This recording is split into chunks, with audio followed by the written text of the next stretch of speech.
et cetera, you irrigate, you use the fertilizers, you're burning all that oil and natural gas to grow it. Then you make steam, which is more hydrocarbon energy. You add more chemicals, and you come up with ethanol, which you can put in a car. Now, the Bush administration had announced a goal of having 15% of all fuel in the United States made from ethanol, I think, by the year 2015. They forgot to tell you that that would take all the arable land used to grow corn to do it. Canadian tar sands is an oil.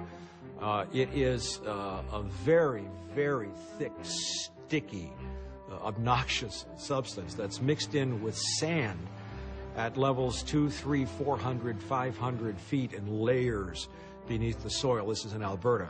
And they literally strip mine thousands of tons a day. They put them in these huge oil-powered dump trucks and drive them to a place where they then wash the sand. They take millions and billions of gallons of fresh water, which we're running out of everywhere, and they boil it by burning natural gas. There is not a possibility anywhere that Canadian tar sands production will exceed maybe 3.5 million barrels a day. The first thing that the uneducated mind that's in denial says, well, what about hydrogen? Can't we make electric cars? And I have to bring them back to the fact that there's 7 gallons of oil in every tire, that there are thousands of gallons of oil in every car, and the plastics, the paints, the resins, everything, all of that's made by oil, the oil that's used to manufacture the car and ship it around to heat the metals, et cetera, et cetera. There will never be 800 million electric-powered vehicles, and electricity is not an energy source. Electricity is generated by burning or using some other kind of energy.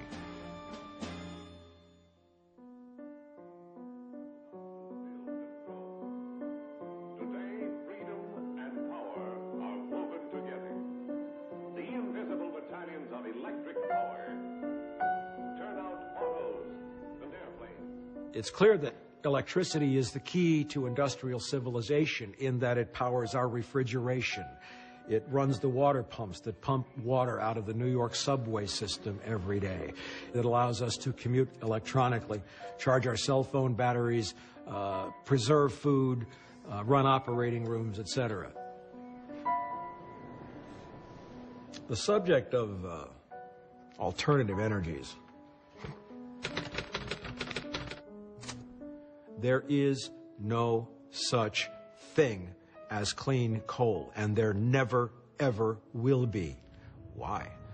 Carbon sequestration is enormously expensive. What it says is essentially is you capture the CO2 and any other greenhouse gases emitted. In the burning of the coal, you exert enormous amounts of energy to compress it. Then you move it over enormously long distances, and you pump it into some airtight chamber in the ground where somebody will figure out with technology what to do with the greenhouse gas in 10 or 15,000 years. Nuclear process requires something like 10 to 13 years of incubation to get the permitting done, all the regulations satisfied, and the construction of nuclear power plants is one of the most energy-intensive processes in the world. The steel, the lead containment, the enrichment of uranium is a horribly intensive process. You just don't throw a rock of uranium in and start making nuclear energy. Can't do that. The first and obvious problem with tidal energy is that it has to be generated or collected near a coastline. Salt water is extremely corrosive. There's an enormous net energy cost in manufacturing the machines. There are only 2 alternative energies which can really have an immediate impact, an immediate benefit. Now, the problem with plans like enormous wind farms in Texas, Oklahoma, Colorado, the fundamental law with electricity is that it's drawn off right where it's used first. Yes, you can transmit electricity over long distances, but people don't think about the energy that goes into transformers and how much copper's in power lines and all the maintenance that has to go to that grid. So when you see really ridiculous commercials that say we could have a solar array 96 miles in the desert, they don't even think about the fact that that electricity is going to get used in California before it goes anyplace else. Just, if you saw this movie and you didn't know who you were, and you were just curious what your credentials are in terms of understanding this information.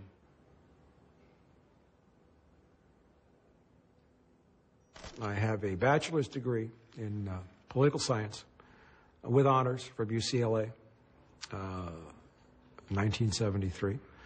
Graduate of the Los Angeles Police Academy, valedictorian, class of 1173. Was sent to do a DEA, Narcotics Enforcement School by LAPD. I have 30 years of experience as an investigative journalist. I've broken major scandals that have had national impact. Of course, I got to know many members of Congress. I'd been trying to testify for a long time, and actually I have never testified in Congress. I did, at the request of the Senate Select Committee on Intelligence, submit written testimony, but after they read the written testimony that I was going to submit, I never got called to testify. I've written 2 books, one of which is in the Harvard Business School library.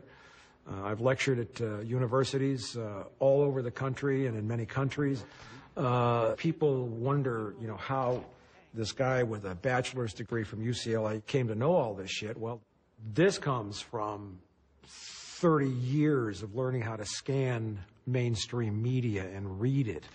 A way of finding stories from around the world that tell you all the things that are really going on, that are not played on the headlines, but they're the kind of stories that people who really make decisions know how to look for. And then how to connect them, how to place the dots close enough together so that they can be connected.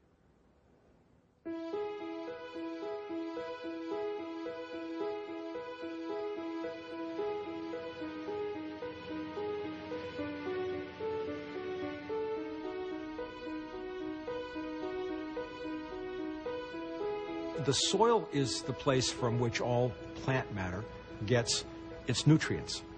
And if you keep sucking the nutrients out, the soil is useless. For all of history, the way the soil was replenished and the nutrients were returned in some measure to the soil was that plant matter was allowed to decay, to compost, to restock the soil. That's why crop rotation is so important. You may have one crop of celery which will suck certain chemicals out of the soil.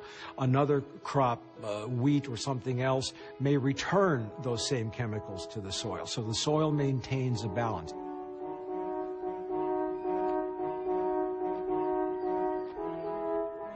It's kind of sad because we as a species have become so disconnected from the earth. We don't have any real contact with the earth. We don't have any sense of its functions, its feel, its nature, its seasons, its timing.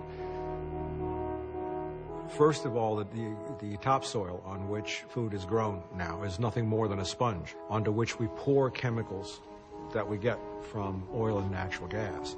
And without those chemicals, the soil has been turned into a junkie. The soil is worthless.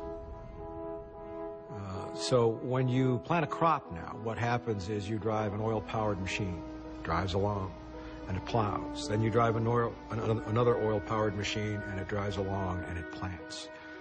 And then you irrigate. Well, how do you irrigate? Well, that water is pumped by pumps that are powered by electricity. Where does that electricity come from? In the United States, it's either coal or natural gas. So next thing you do is come along and you fertilize it. All commercial fertilizers are made from ammonia, and the feedstock for ammonia is natural